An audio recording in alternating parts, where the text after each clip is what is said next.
আলহামদুলিল্লাহ ওয়াসসালাতু ওয়াসসালামু আলা রাসূলিল্লাহ ওয়া আলা আলিহি ওয়া সাহবিহি ওয়া মান ইহতাদা বিহুদা। সম্মানিত দর্শক শ্রোতা, আমার প্রাণপ্রিয় মুসলিম ভাতৃমণ্ডলী, আজকে আপনাদের সামনে যেই শিরোনাম দেওয়া হয়েছে যে সমাজে এত জোর জুলুম, নির্যাতন, রাহাজানি, জিনা, ব্যভিচার, অত্যাচার, অনাচার এবং এই সবগুলোর কে করবে বিচার? লা ইলাহা ইল্লাল্লাহ। আল্লাহ রাব্বুল আলামিন সূরা হুদের 113 নম্বর আয়াত এখানে আমাদেরকে উপদেশ দিয়েছেন। নবী সাল্লাল্লাহু আলাইহি ওয়াসাল্লামকে একটা উপদেশ দেওয়ার মাধ্যমে আমরা সেখান থেকে শুরু করি যে উনাকেই যদি এটা বলা হয় তাহলে আমাদের কি অবস্থা হবে। আর সেখানে বলা হচ্ছে জালিমদের দিকে একটু ধাবিত হলে কি হবে, শুনেন আল্লাহকে বলছেন, ওয়ালা তারকানু ইলাল্লাযীনা যালামু ফাতামাসসাকুমুন নার ওয়ামা লাকুম মিন দুনিল্লাহি মিন আউলিয়া থুম্মা লা তুনসারুন। আল্লাহ রাব্বুল আলামিন বললেন, তোমরা জালিমদের দিকে ধাবিতই হবে না, হলে কি হবে? তোমাদেরকে অগ্নি স্পর্শ করবে, আগুনের শাস্তি তোমাদের পোহাতে হবে এবং তোমাদের জন্য কোনো অভিভাবক থাকবে না, কোনো বন্ধু থাকবে না যে সে তোমাদেরকে সাহায্য করে। লা ইলাহা ইল্লাল্লাহ ওয়া মা লাকুম মিন দুনিল্লাহি মিন আউলিয়া, এবং তারপরে বন্ধুও থাকবে না, তোমাদেরকে সাহায্য করারও কেউ থাকবে না। বন্ধু থাকবে না যখন, তাহলে সাহায্য কে করবে? আল্লাহ ছাড়া আমাদের বন্ধু আছেই বা কে? অথচ সুপারিশের অনেক কথা হাদিসে আছে, কিন্তু এখানে জালিমদের দিকে একটু ধাবিত হওয়ার কারণে আপনি জালিমদের সাথে সম্পর্ক রাখতেছেন, জালিমদেরকে প্রমোট করতেছেন, সাপোর্ট করতেছেন, জালিমদের ব্যাপারে আপনি চুপ থাকতেছেন। আপনার দায়িত্ব থাকা সত্ত্বেও আপনি সেখানে নিশ্চুপ থাকছেন, আপনার কোনো ভূমিকা সেখানে নাই। বিচারের আওতায় আপনি আনতে গিয়ে ওই যে তদন্ত কমিটির মতো যে অবস্থা আগে গেছিল, এখন তো তদন্ত কমিটির কথাও শোনা যাচ্ছে না, মানে একেবারে খামোশ যাকে বলছে যে, আর ওইদিকে সে চলতেছে সকল ধরনের অন্যায়, অরাজকতা, অপকর্ম। এটা কেমন কথা? এদিকে জিনা ব্যভিচারের কথা, যেটা মসজিদের সিঁড়ি নাই, মসজিদের ভিতর নাই, মসজিদের মুয়াজ্জিন বাদ নাই, ইমাম বাদ নাই, মাদ্রাসার শিক্ষক বাদ নাই, স্কুল কলেজের শিক্ষক বাদ নাই, ক্লাসমেট বাদ নাই, বাহিরে গার্ডেনে, রাস্তা ঘাটে, গাড়িতে পর্যন্ত, এরপরে আপনার হোটেল, রেস্তোরাঁ, তারপরে আপনার সেই ট্রলার, যেটা স্টিমার, দূর পাল্লার যেগুলো, সেগুলোতে আপনার কেবিন বানিয়ে, নাউযুবিল্লাহ, কি পরিমাণে এত অশ্লীল কাজ করা হচ্ছে। আল্লাহ রাব্বুল আলামিন যে আমাদেরকে পুরা দেশ সহজে ধ্বংস করে দিচ্ছেন না, এটা আল্লাহ রাব্বুল আলামিনের ধৈর্যেরই প্রমাণ, সহনশীলতারই প্রমাণ। কি কলেজ, কি ইউনিভার্সিটি, কি হলরুম, কি ওয়াশরুম, কি আপনার এই রুম, কি সেই রুম, মানে মানুষ একেবারে পাপ দিয়ে সারা পৃথিবীকে নাপাক করে ফেলছে। কালকে যেটা শুনলেন আপনারা, ইমাম সাহেবের স্ত্রী হয়ে কিভাবে সে হিন্দু ছেলের সাথে বিয়ে বসে। এই জন্য ওইটা ফতোয়া এক বাক্যে ওইভাবে আসে না, কিন্তু ইমান থাকলে কি এটা করে নাকি? আর এই কাজ করলে সে ইসলামকে কি করলো? অপমান করলো। আপনারা জানেন ইসলামের বিধানকে, আল্লাহর দিনকে বিদ্যাঙ্গুলি দেখানো মানে কি? সামান্য তুচ্ছ তাচ্ছিল্য করলে, যেমন নেগলেক্ট করলে, ক্রিটিসাইজ করলে ইমান থাকে না, তুচ্ছ তাচ্ছিল্য করে ইমান থাকে না। আর তুচ্ছ তাচ্ছিল্য কিছু হয় কথায়, কাজে, আর কিছু হয় আপনার আচরণে। তো এই মহিলা তো তার আচরণ দিয়ে পরিষ্কারভাবে সে কি করলো? আল্লাহ রাব্বুল আলামিনের দিনকে সে অপমানিত করলো, অপদস্থ করলো। সেই জন্য আমি বললাম যে ওর ইমান থাকে কিভাবে। এবং এটাকে তাকবিব বলা হয়, যে একজন মানুষ আরেকজনের অধীনে আছে, সেই জায়গায় কোনো মুসলিম ছেলেই যদি তাকে ভাগায় নেয়, সে কেন যাবে? পরকীয়ার যাকে বলা হচ্ছে। আর সে যদি নিজের থেকে নাউযুবিল্লাহ বলতেছে যে আমি সুখে থাকার জন্য এটা করছি, তাইলে তার অপরাধ আর কত গুণ দেখতে পারছেন বেড়ে গেল। তো এটার ভয়াবহতা বোঝার জন্য আসুন কোরআন কারীমের দুইটি আয়াত আজকে পেশ করব। আল্লাহ রাব্বুল আলামিন সূরা ইসরা অথবা বনী ইসরাঈল, তার আরেকটি নাম আছে, এর 32 নম্বর আয়াতে কি বলেছেন? ওয়ালা তাকরাবুজ জিনা ইন্নাহু কানা ফাহিশাতাও ওয়া সাআ সাবিলা। আর তোমরা জিনা ধারে কাছেও যেও না। ব্যভিচার, এটা আল্লাহ বলেন যে এটা করো না, এটা স্পর্শ করো না, এটা ধরো না, না তাকাও না, এদিকে তোমরা ভূক্ষেপ করো না, এটা বলেন নাই। বলছেন ওয়ালা তাকরাবুজ জিনা, বেবিচারের ধারে কাছেও তোমরা যেও না। আল্লাহু আকবার। এরপর আল্লাহ বললেন ইন্নাহু কানা ফাহিশা, এটা হলো অশ্লীল কাজ, অশালীন কাজ, নোংরা কাজ, জঘন্য কাজ।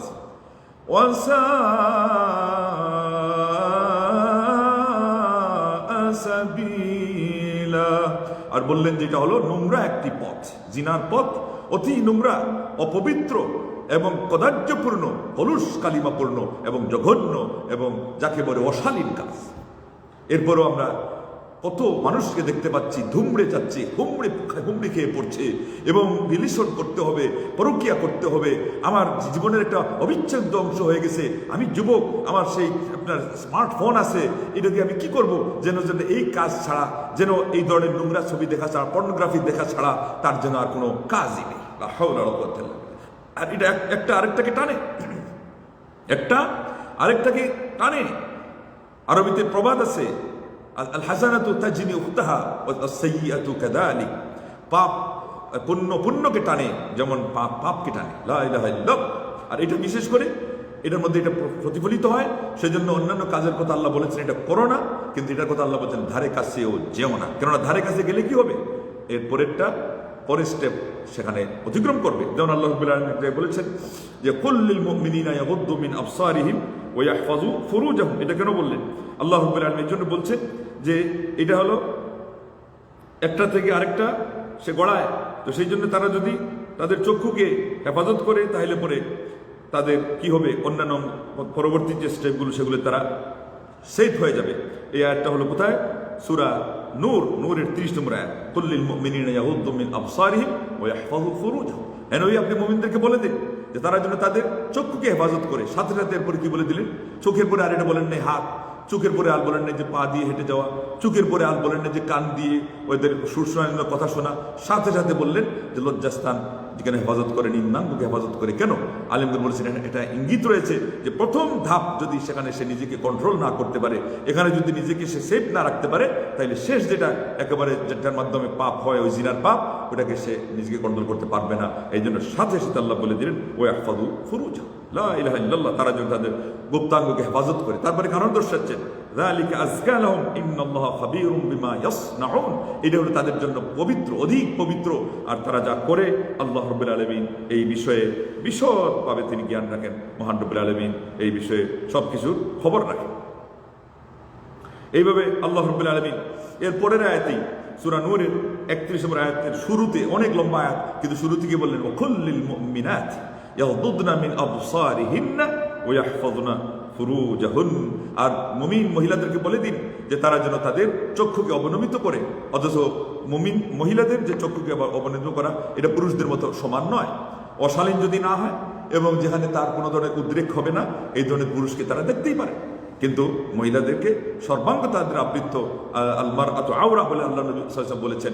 এরপরেও আল্লাহ রাব্বুল আলামিন এখানে বলতেছেন যে না, চক্ষুকে অবনমিত করবে, ব্যাপকভাবে বলে দিয়েছেন, যাতে করে ওই যে যালিকা আযকা বলছেন যেটা হলো পুত পবিত্র হওয়ার দুই দিক থেকেই এই জিনিসটা পূর্ণাঙ্গতা লাভ করে। আল্লাহু আকবার। এরপরে বললেন ওয়ালা ইউবদিনা, তাদেরকেও বললেন যে এই চক্ষু হেফাজত করা, সাথে সাথে বলে দিলেন গুপ্তাঙ্গকে হেফাজত করা। এরপরে আরো কিছু কারণ বললেন যেগুলোর কারণে কি হয়? ওই সুরসুরানি আসতে পারে, পাপের দিকে ঠেলে দেওয়া হতে পারে যুব সমাজকে। পুরুষদেরকে বললেন যে ওয়ালা ইউবদিনা যিনাতাহুন্না ইল্লা মা যাহারা মিনহা ওয়ালিয়াদরিবনা বিখুমুরিহিন্না আলা জুয়ুবিহিন ওয়ালা ইউবদিনা যিনাতাহুন্না ইল্লা লিবুউলাতিহিন্না বলে আল্লাহ বললেন যারা মুহরিম এবং তাদের সামনে, যেহেতু স্বামীর সামনে তার সৌন্দর্য প্রকাশ করা যায়, এছাড়া আল্লাহ বলেন তাদের সৌন্দর্য যেন তারা প্রদর্শন না করে। লা ইলাহা ইল্লাল্লাহ। যেগুলো অপরিহার্যভাবে, যেগুলো তাদের সাধ্যের বাহিরে প্রকাশ পেয়ে যায়, কেউ কেউ বলছে এটা হলো পর্দাটা। পর্দাও অনেকের কাছে আকর্ষণীয়। যেমন আপনারা শুনে থাকেন যে অনেক লোক বলে থাকে যে পর্দানশীল মহিলারা তাদের জন্য নাউজুবিল্লাহ একটা লুলুপ দৃষ্টির কারণ। তো এটা শয়তানি না? তো এই জন্য আল্লাহ বলে দিলেন যে যেটা ছাড়া কোনো উপায় নেই, কারণ একজন মেয়ে বের হবেই তো বিশেষ কোনো কারণে। এখন এতেই যদি কারো নাউজুবিল্লাহ ওই ধরনের উদ্রেক হয়, তো এটার কি করা? এটার জন্য তো ওই মহিলা দোষী নয়। কিন্তু এরপরও সমাজকে বুঝতে হবে, সমাজের পরিবেশ পরিস্থিতি বুঝতে হবে। কিছু সমাজ যেমন আছে যে শুধুমাত্র একটা অবয়ব আবৃত দেখলেও যদি বুঝতে পারে যে মহিলার অবয়ব, তাদের লুলুপ দৃষ্টি সেদিকে কি হয়? উকিয়ে দেখে। লা ইলাহা ইল্লাল্লাহ। সেই জন্য আরবিতে একটা কথা আছে, কবিতার আকারে তারা বলছে, আমি যখন বুঝতে পারি যে আমার প্রতিবেশী বের হয়েছেন, তখন সে বলেছে যে আমার চক্ষুকে আমি অবনমিত করে ফেলি। ওনার পর্দা আছে কি না, পর্দা সহ থাকলে দেখা যায়, এই জন্য আমি এই দিকে তাকাবো না, তারা ওইটাকেও সেভ করতেন। এটার নাম হলো সাবধানতা, এটার নাম হলো তাকওয়া পূর্ণাঙ্গতা। আর যেই সমাজ তাকওয়ার পূর্ণ, সেই পরিমাণ তারা ঠিক করে স্থির করে আমলে আনে, তারা ঠিক রাখে, তাদের পূর্ণ পরিণতিও আল্লাহ রাব্বুল আলামিন ভালো রাখে। আজকে এই কথাগুলো বলার কারণ কি? কথাগুলো বলার কারণ হলো, গতকাল যেটা দেখছিলাম একটা ঘটনা, তার ভিত্তিতে যে একটা বিষয় ঠিক করেছিলাম, আজকে দেখলাম ঘটনা আরেকটা, যে মসজিদের ভিতরেই নাউজুবিল্লাহ এই অপকর্ম, এটার কথা তারা প্রচার করতেছে। আর এগুলোর অনেকটা বাহানা হলো, একটা হলো হিল্লা বিয়া, এটা হলো পাঠা বিয়া, হাদিস এটা বলা আছে, যদিও এটা সাহাবীর বাণী, কিন্তু পাঠা বিয়ার কাজ তো ওইটাই। আল্লাহ নবী সাল্লাল্লাহু আলাইহি ওয়াসাল্লাম বললেন যে লাআনাল্লাহুল মুহাল্লিলা ওয়াল মুহাল্লালা লাহু, যে হালাল করলো এবং যার উদ্দেশ্যে হালাল করে দেওয়া হলো, এই দুইজনকে আল্লাহ অভিসম্পাত করেছেন। তাইলে পাঠা মওকুফ হাদিস হলো, এটার সাথে কি হলো, একটা অ্যাডজাস্ট হয়ে গিয়ে এটা আসলেই এটা পাঠা বিয়ে হয়ে গেল। আরেকটা হলো ঝাড়ফুঁক। অনেক হুজুররা তারা মনে করে যে আমরা ঝাড়ফুঁক করতেছি, জিন তাড়াচ্ছি, আমরা ওনার অসুখ বিসুখ নিরাময়ের ব্যবস্থা করতেছি, কিন্তু উনি কিভাবে একজন মহিলাকে আলাদা নির্জনে কোনো জায়গায় নিয়ে ঝাড়ফুঁক করে। সৌদি আরবে আমরা দেখছি ঝাড়ফুঁকের ব্যবস্থা আছে, কিন্তু সেখানে একেবারে সম্মিলিতভাবে পুরা রোম ভরপুর হয়ে মহিলারা সেখানে থাকেন, তাদের গার্ডিয়ানরা থাকে পাশের রুমে। আল্লাহু আকবার। এবং জুড়ে জুড়ে কোরআন পড়া হয়, আস্তে আস্তে পড়ানো হয়। যেমন তাবিজ তোমার তো হারাম এবং শিরিক বলা হয়েছে, ঠিক তদ্রূপ মন্ত্র যদি বিশুদ্ধ হতে হয়, তাহলে এর মধ্যে একটা শর্ত হলো এটা হতে হবে আরবিক। এখন আলিমরা কিন্তু এটা জুড়ে পড়ার কথা বলেন নাই আগের যুগের আলিমরা, কিন্তু এখনকার পরিস্থিতি অনুযায়ী আমরা বলতেছি যে এটা জুড়ে পড়া ভালো, বুঝলে উচিত, কারণ না এখানে মন্ত্র মিলাই দিচ্ছে, জিতবে জিতবে মিনাল মনোবাসী, এরপরে ওইটা আস্তে আস্তে বলে জুড়ে বললো বি রহমাতিকা ইয়া আরহামার রাহিমিন, এই তো আপনার মানুষ সবাই শুনে ফেলি। তো এই জন্যে তাইলে এই জন্য করে আপনার কি হবে, এই পুরাটাই জুড়ে জুড়ে বললে বোঝা যাবে যেটা কোরআন হচ্ছে, এবং এখানে অন্য কোনো মন্ত্র যুক্ত হচ্ছে না। ঠিক তদ্রূপ এখানে কোনো অবৈধ কিছু হচ্ছে কিনা, সে তাকে স্পর্শ করছে কিনা। আজকে জিনকে জবাই করার নাম দিয়ে, জিনকে শাস্তি দেওয়ার নাম দিয়ে একজন পরপুরুষ আরেকজন মহিলার গায়ে টাচ করতেছে, একেবারে পাশরাপাশরি করতেছে, দহরম মহরম করতেছে, ঢলাঢলি করতেছে। কালকে শুনলেন শরীর বানিয়ে দেওয়া, এখন একটা অজুহাতের মাধ্যমে শরীরে টাচ করা যেন তেন প্রকারেণ, এবং কোনো সময় আমাদের দেশে তো এগুলোর কোনোই বালাই নেই, একা ছেড়ে দেওয়া হয়। এরপরে অনেক খবর পাওয়া যায় এরকম যে অপকর্ম করে সেরে ফেলেছে, কবিরাজের নাম দিয়ে এগুলো করতেছে, ওই মহিলা চোখ বন্ধ রাখছে বা যে কোনোভাবে সে বুঝতেই পারতেছে না, তারপরে সে অপকর্ম করে শেষে সর্বনাশ করে দিয়ে দিছে। কিসের সে মন্ত্র ঝাড়াবে, সে ওই মহিলার সাথে যে বিচার, যে জিনা বেবিচার করে পর্যন্ত সব নওয়াজুবিল্লাহ শেষ করে দিয়েছে, সর্বশান্ত করে দিয়েছে। আর সায়দাবাদের ওখানে তো কয়েক বছর আগে, 2-2.5 থেকে 3 যুগ আগে, এখন তো আরো কত হবে, পত্রিকায় আসছিল, জাতীয় পত্রিকায়, একজন মন্ত্রীর স্ত্রী যখন দুর্ঘটনা ঘটাই দিয়েছে, এর ব্যাটারি পরে দেখছে যে লক্ষণ টক্ষণ দেখে সে তখন পত্রিকায় গিয়ে রিপোর্ট করেছে যে এটা বদমাইশ, এর কাছে কেউ যায় না। রুহানি কবিরাজের নামে সায়দাবাদী, তার একেবারে উপরে যেখানে তার আসন, ওর অপোজিটে এখানে লাঠিয়াল বাহিনীদেরকে, গুন্ডা পান্ডা লম্পটগুলোকে ভাড়া করে রাখছে। ওই যে বলছে যে রুহানি তদবিরের মাধ্যমে সন্তান দেওয়াই দিবে, কিন্তু ওদেরকে ওইভাবে মন্ত্র পড়ায়া বেহুশ করে দিয়ে, তারপরে ওই সমস্ত লোকজনকে দিয়ে, লম্পটদেরকে দিয়ে অপকর্ম করাইয়া সেখান থেকেই কনসেপ্ট হয়। আর এরপরে সে দাবি করে যে আমি সন্তান পাইছি। আমাদের অবলা যারা বেওকুফ, ওরা পত্রিকায় দেয় এত বছরের রুহানির চিকিৎসায় 12 বছর পরে বাবা সায়দাবাদীর উসিলায় আমি সন্তান পাইছি। আসলে এই 12টা বছর যতদিন সেখানে গেছে, ততদিন তাকে দিয়ে জিনা করিয়ে নিয়েছে। আর যাকে তার পছন্দ লাগে, এগুলো সকল বন্ডদের নিয়ম আছে, সেইটাকে আলাদাভাবে তার নিজের জন্য রিজার্ভ রেখে দেয়, এবং যেভাবে ইচ্ছা সে ব্যবহার করে, অপব্যবহার করে। আপনারা কি চান যে আপনাদের মা বোনদেরকে এইভাবে তাদের ইজ্জত লুণ্ঠন করা হোক? হোক না এটা আপনার একেবারে কাছের ঘনিষ্ঠ রক্তের সম্পর্কের। বাংলাদেশের একটা মহিলার সাথে এরকম পীররা, ভণ্ডরা এরকম অপকর্ম করবে। আপনার গায়ে যদি রক্ত থাকে, আপনার গায়ে যদি অনুভূতি থাকে, গায়েরা যাকে বলা হয় আত্মমর্যাদাবোধ, এটা যদি থাকে, আপনি কি সহ্য করতে পারবেন? যদি না পারেন, তাহলে প্রচুর পরিমাণে ব্যাঙের সাদার মতো, চারা গাছের মতো এই সমস্ত ভণ্ডরা যেখানে তাদের আসন পেতে বসে এদিকে মুরিদ করার নাম দিয়ে ইমান নিচ্ছে, তাকওয়ার নাম দিয়ে, জিকিরের তবজবের নাম দিয়ে ভণ্ডামি, সন্ডামি এবং সুন্নাহ খেলাফ যে শিখাচ্ছে, আর রাতের আধারে অন্ধকারে আমাদের মা বোনদের ইজ্জত লুণ্ঠন করতেছে। ছেলেদের আপনার টাকা, তাদের অ্যাকাউন্ট এগুলো খালি করে ফেলতেছে, এবং তাদের অনেকের জায়গা জমি জমা পর্যন্ত, আপনার অ্যাকাউন্ট পর্যন্ত তারা হাইজেক করতেছে নানানভাবে। এরপরে মানুষ কি করে, ইনি পীর সাহেব, অমুক তমুক, পীর সাহেবকে মানিও না, সাইনিও না, যদি পীর সাহেবের দুর্নাম রটানো যায় তাইলে আমার সব সর্বনাশ হয়ে যাবে। এই যে আগে তাদেরকে বলে রাখছে যে পীরকে মানতে হবে, পীরকে করিতে সেজদা না পাইও ভয়, পীরকে করিলে সেজদা খোদা রাজি হয়, এগুলো বলে রাখছে। এগুলো কি সঠিক? লা হাওলা ওয়ালা কুওয়াতা ইল্লা বিল্লাহ, লা হাওলা ওয়ালা কুওয়াতা ইল্লা বিল্লাহ।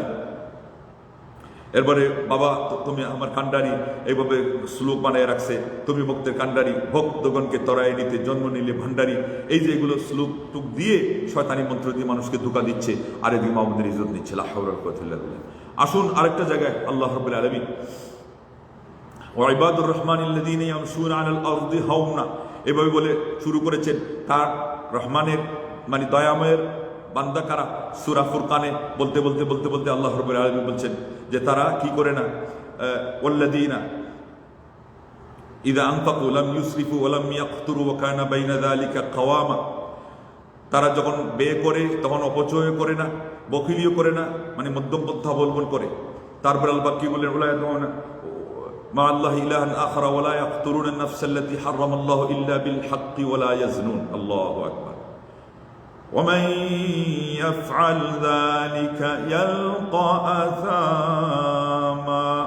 বললেন যে আল্লাহর যারা প্রকৃত বান্দা এদের কথা বললেন, আল্লাহর সাথে কাউকে তারা শরীক করে না, কাউকে ডাকে না, এবং তারা হারাম পন্থায় কোনো মানুষের প্রাণ হনন করে না, হত্যা করে না। ওয়ালা ইয়াজনুন, এবং তারা বেবিচারে লিপ্ত হয় না। এরপরে বললেন وَمَن يَفْعَلْ ذَلِكَ يَلْقَى أَثَامًا। যে কাজগুলো করে সে অনেক বড় পাপী হয়। يُضَاعَفْ لَهُ الْعَذَابُ يَوْمَ الْقِيَامَةِ وَيَخْلُدْ فِيهِ مُهَانًا।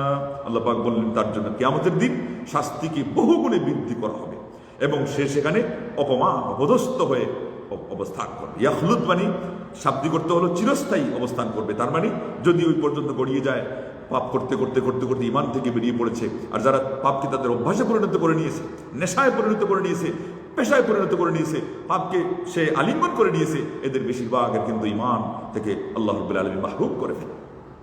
এখন হয়তো দেখা যাচ্ছে নামাজও পড়তেছে, ওই পাপও চালাচ্ছে, কিন্তু মারা যাওয়ার আগে তার কালিমা নসিব হবে না। একটা মানুষকে কষ্ট দেওয়ার কারণে অনেক মানুষের মৃত্যুর আগ মুহূর্তে আল্লাহ রাব্বুল আলামিন ঈমান হরণ করে নিয়ে নিয়েছেন। আপনারা আছেন কোথায়? এরকম ঘটনা ডজন ডজন দুজন দুজন। আর সে এত বড় একটা অশ্লীল পাপ, যেটাকে আল্লাহ পাক এইভাবে করে কঠিনভাবে তুলে ধরেছেন। বুখারী শরীফে হাদিসে আসছে, বানরের মধ্যে এই ধরনের একটা পাপ হওয়ার কারণে বানর নিকে আরেকটা বানর এসে তার হাতে হাত স্পর্শ করে আস্তে করে ডাক দিয়ে নিয়ে চলে গেছে, অপকর্ম করেছে। এরপরে এই বানর ঘুম থেকে উঠে যখন খবর পাইছে, তখন তার বাহিনীকে নিয়ে এসে একেবারে ওই পাথর প্রস্তর নিক্ষেপ করে ওটাকে দুনিয়া থেকে বিদায় দিয়ে দিয়েছে। আল্লাহু আকবার। এখান থেকে প্রমাণিত হয়েছে ফিতরত কাকে বলা হয়। সুস্থ স্বভাব থাকলে, মানবিক স্বভাব থাকলে যে জিনিসকে মানুষ ন্যায় মনে করে ওইটাই শরীয়ত সাপোর্ট করবে, এটাই মনে করবে স্বাভাবিক। আর যদি মানুষের স্বভাব এটাকে ঘৃণার চোখে দেখে নোংরা মনে করে, এটাই শরীয়ত হারাম ঘোষণা করবে, এটাই স্বাভাবিক। কিন্তু এই জায়গায় প্রাণী পর্যন্ত এটাকে সহ্য করতে পারেনি। এমনকি বাঘ এবং বাঘিনী দুইটা যদি একসাথে যায়, মাঝখানে আরেকটা বাঘ এসে সে কি করুক, দুইজনের মধ্যে বিভেদ সৃষ্টি করুক, হতে পারে না। বাঘ একেবারে তাৎক্ষণিক হামলা চালাই ওকে তাড়িয়ে দেয়। আমাদের সমাজ বন্ধুর সাথে নিজের স্ত্রীকে ছেড়ে দিচ্ছে, বন্ধুর স্ত্রীকে নিজে নিয়ে করতেছে, এই যে গ্লাস টাচ করতেছে, এগুলো বলে রোমান্টিক। রোমান্টিক, একটা আরেকটার সাথে এরকম করছে, তো তুমি তোমারটা করো, আরেকজনেরটা দিচ্ছ কেন? আরেকজনের স্পর্শ করাচ্ছ কেন? আরেকজনের টেবিলে তোমার স্ত্রীকে বসিয়ে দিয়েছো কেন? তার স্ত্রীকে তোমার টেবিলে বসিয়ে আনছো কেন? আর সেখানে ডিম লাইট জ্বালানো, সেখানে পরিবেশ এমন করা যে ওই জায়গাতেই অনেক কিছু হয়ে যায়, কেউ দেখতে পারে না। আজকাল স্যাটেলাইটের কারণে তো অনেক কিছু সে গুমর ফাঁক হচ্ছে, কিন্তু এরপরে অনেকের এমন আছে যে টুগেদারের জন্য পর্যন্ত ধার দিয়ে দেয়, আবার হায়ার করে আরেকজনকে আনে। এগুলো হলো, এরা কোনো সুশীল সমাজ? এরা সভ্য সমাজ? এরা মানব সমাজই তো না, এরা জঙ্গলি জানোয়ারের সমাজ, এরা আফ্রিকার জঙ্গলকে ফেল করা সমাজ। এই জায়গায় কিভাবে আল্লাহ রহমত আসবে? এই সমাজে কিভাবে আল্লাহ রাব্বুল আলামিনের পক্ষ থেকে সাহায্য আসবে? আজকে সাহায্যকে আমরা নিজেরা বিতাড়িত করেছি, আমরা তাড়িয়ে দিয়েছি, এবং সাহায্য আসতেছে না। এটার কারণ হলো এটা যে আল্লাহ রাব্বুল আলামিন কোরআন কারীমের মধ্যে সূরা আনআমের 129 নম্বর আয়াতে বলেছেন, وَكَذَلِكَ نُوَلِّي بَعْضَ الظَّالِمِينَ بَعْضًا بِمَا كَانُوا يَكْسِبُونَ। এইভাবেই আমি একদল জালিমকে আরেক দলের জালিমের উপরে চড়াও করে দেই, এটা তাদের সেটা কৃতকর্মের ফল হিসাবে। এই আয়াতের অনুবাদের মধ্যে অনেক কিছু ইমাম কুরতুবী রাহিমাহুল্লাহ বলেছেন, তার 7ম খণ্ডের 69 পৃষ্ঠা। ইমাম কুরতুবী রাহিমাহুল্লাহর তাফসীর কিন্তু অনেকাংশে অনেক তাফসিরের ঊর্ধ্বে তার স্থান, অনেক দিক থেকে সে ইবনে কাসির রাহিমাহুল্লাহর তাফসির, এটা তাফসির মাসুরের দিক থেকে সে প্রাধান্যপ্রাপ্ত। কিন্তু আরও এমন কিছু দিক আছে যেখানে ইমাম কুরতুবী রাহিমাহুল্লাহ নামই দিয়েছেন তাফসির আহকামিল কোরআন, কোরআনের বিধি নিষেধ এগুলোর ব্যাপারে বেশি ফোকাস করেছেন বলে বাকি অন্যান্য দিক থেকে, আকিদার দিক থেকে, মানহাজের দিক থেকে এবং আল্লাহু আকবার সুন্নাহ ভিত্তিক তাফসির সালাফে সালিহদের তাফসিরের দিক থেকে ইমাম কুরতুবীর তাফসিরের আসন কিন্তু অন্য দিক থেকে আপনার তাবারির পরে, ইবনে জারির তাবারির পরে অনেক বড় বড় আলিমদের নিকটে, আমরা সেখান থেকে খুব একটা উপকৃত হই না। তো আজকে আসুন আমরা এই আয়াতের অধীনে ইমাম কুরতুবী রাহিমাহুল্লাহ কি বলেছেন। আগে অনুবাদ করেছেন এটা যে আজআলু বা'দাহুম আও বা'দাল যালিমিনা আলা আউলিয়া বা'দ। একটা অর্থ হলো যে আমি কিছু জালিমকে অন্য জালিমদের বন্ধু বানাই দেব, আর বন্ধু হয়ে তো বেশি ক্ষতি করে আরো বেশি। যেমন আজকে আপনার আমেরিকা, ইসরায়েল, ইরান একটা আড্ডার বন্ধু হয়ে গেছে, এটা হলো জালিমকে জালিমের বন্ধু বানিয়ে দেওয়া। এবং এরপরে আবার কি করা হয়, বলছে সুম্মা ইয়াতাবাররাউ বা'দুহুম আন বা'দিন গাদা, এরপরে আগামীকাল ভবিষ্যতে দেখা যাবে যে একজন আরেকজন শত্রু হয়ে গেছে, মানে ইস্যু ভিত্তিক বন্ধুত্ব। এবং এটার আসল চূড়ান্তটা হয় কোথায়, পরকালে পাপের ভিত্তিতে যখন একজন আরেকজন বন্ধু হবে, এক দেশ আরেক দেশের বন্ধু হবে, এক সমাজ আরেক দেশের বন্ধুত্ব করবে, পাপের ভিত্তিতে এরা কিয়ামতের দিন তো শত্রু হবে। কারণ আল্লাহ রাব্বুল আলামিন বলছেন আল আখিল্লাউ ইয়াউমা ইযিন বা'দুহুম লিবা'দিন আদুউন ইল্লাল মুত্তাকিন, যে আল্লাহ পাক বললেন যে সেই দিন আখিল্লা যারা অন্তরঙ্গ বন্ধু দুনিয়াতে ছিল একেবারে অন্তরঙ্গ বন্ধু, আজকে তারা হয়ে যাবে একজন আরেকজনের একেবারে চরম এবং পরম শত্রু। লা ইলাহা ইল্লাল্লাহ। এটা হলো সূরা যুখরুফ এর ৬৭ নম্বর আয়াত।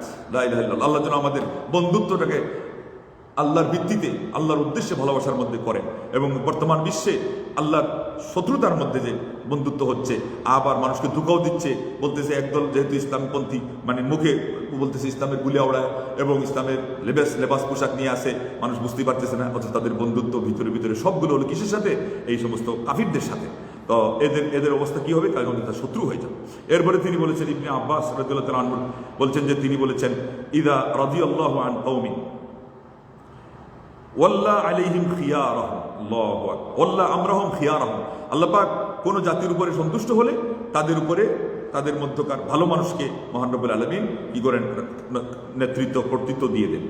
ওয়াইদা সাকিতা আলা কওমিন, আর কোন জাতির উপর আল্লাহ অসন্তুষ্ট হলে ওয়াল্লা আমরাহুম শিরারাহুম, তাদের নেতৃত্ব কর্তৃত্ব আল্লাহ তাদের মধ্যে যারা খারাপ এদের হাতে ন্যস্ত করে দেন। লা ইলাহা ইল্লাল্লাহ। আজকে আমাদের তো বেশিরভাগের অবস্থা এইটাই, আমরা খালি সরকার পরিবর্তন দেখতে পাচ্ছি কিন্তু নীতির পরিবর্তন কিছুই দেখতে পাচ্ছি না, বরং কিছু কিছু অংশে দেখা যাচ্ছে আরো অবনতি হচ্ছে। এটার কারণ কি, ওই ঘুরে ফিরে যেই সেই ওই লোহাকে পিটাইলে লোহা নাকি বলে যেই সেই সংশোধনের যদি নিয়ত না থাকে, আর আমরা যদি নিজেদের আমল ভালো না করি তো ভালো মানুষ পাওয়া যাবে না। এর কথা এখানে দেখেন। আর এমনি তো আগে আসারের মধ্যে আসি কামা তাকুনু ইউআল্লাহ আলাইকুম, তোমরা যেরকম হবে তোমাদের উপরে নেতৃত্ব কর্তৃত্বশীল আল্লাহ ওইভাবেই চাপিয়ে দিবেন। হাজ্জাজ বিন ইউসুফের সময় মানুষ সেটা বললো যে তুমি এরকম কেন, তখন তিনি হাজ্জাজ বিন ইউসুফ উত্তর দিয়েছে যে তোমাদের তো বর্ণনার মধ্যে আসি, আমি আর কিছু না, তোমাদের আমলের একটা আকার, একটা বাস্তব রূপ মাত্র, আমাকে দোষারোপ করে লাভ কি, মানে তোমাদের আমল ভালো করো, আমি হাজ্জাজ এইরকম থাকবো না, অথবা আমি যদি ভালো না হই আল্লাহ আমাকে পাল্টাইয়া আমাকে থাকতে দিবেন না, অন্য ভালো কিছু নিয়ে আসবে। ইবনে যায়েদ বলেছেন নুসাল্লিতু যালামাতাল জিন্নি আলা যালামাতিল ইনসি। দেখছেন না, অনেক সময় আজকে আমাদের সমাজেও দেখা যায় জিনদের উপদ্রব বেশি। আর এরপর ওটাকে ছাড়াই দিকে একটু আগে দেখলেন যে হুজুররা কি করতেছে, রাকি নাম দিয়ে একদল পেশা বানাইছে, এই পেশাদাররা টাকাও নিচ্ছে, আবার অনেক মা বোনদের ইজ্জতও নিচ্ছে, এবং বিয়ের নাম করেও তারা অনেক অপকর্ম করতেছে। আচ্ছা, এরপরে হলো আরেকটা তাফসীর হলো, তিনি বলছেন নুসাল্লিতু বা'দা আয-যালামাতি ফায়ুহলিকুহু ওয়া ইউযিল্লুহু, আল্লাহ, আমি কিছু জালিমদেরকে তাদের উপরে চড়াও করে দিব, সে তাকে ধ্বংস করবে, তাকে অপমান অপদস্থ করবে। খুদাইল বলছেন ইযা রাআইতা যালিমান ইয়ানতাকিমু মিন যালিমিন ফাকিফ, তখন দেখবে জালিম হয়ে জালিমের কাছ থেকে বদলা নিচ্ছে, প্রতিশোধ দিচ্ছে, তুমি একটু থেমে যাও। ওয়ানজুর ফীহি মুতাআজ্জিবান, আশ্চর্যান্বিত হয়ে দেখতে থাকো যে আল্লাহ পাক কিভাবে এটার বদলা নেওয়ার ব্যবস্থা করে দিয়েছে। আর এর মধ্যে যে নিজের উপর জুলুম করে, রাজা হয় প্রজার উপর জুলুম করে, ব্যবসায়ীরা তার সাধারণ ক্রেতাদের উপরে জুলুম করে, কাস্টমারদের উপরে, এমনকি চুররা মানুষের উপর জুলুম করে, এভাবে যত অন্যায় অপদস্থকারীরা জুলুম করে, এর সবগুলো শামিল। আল্লাহ পাক বলছেন এগুলো দিয়ে মহান রব্বুল আলামিন হয় দুনিয়াতে অথবা পরকালে কি করবেন, ওই জালিমকে দিয়ে জালিমদের প্রতিশোধ নিয়ে নেবেন। এই জন্য আমাদের সাবধান থাকতে হবে। আল্লাহ আমাদের সবাইকে ভালো রাখুন, আমাদের শাসকদেরকে আল্লাহ হেদায়েত করুন, প্রজাদেরকে আল্লাহ হেদায়েত করুন, আল্লাহ সন্তুষ্টি করতে থাকার তৌফিক দান করুন, সবাইকে জান্নাতুল ফিরদৌসের অধিবাসী করুন, আমিন। ওয়া আখিরু দাওয়ানা আনিল হামদুলিল্লাহি রাব্বিল আলামিন। আসসালামু আলাইকুম ওয়া রাহমাতুল্লাহি ওয়া বারাকাতুহু।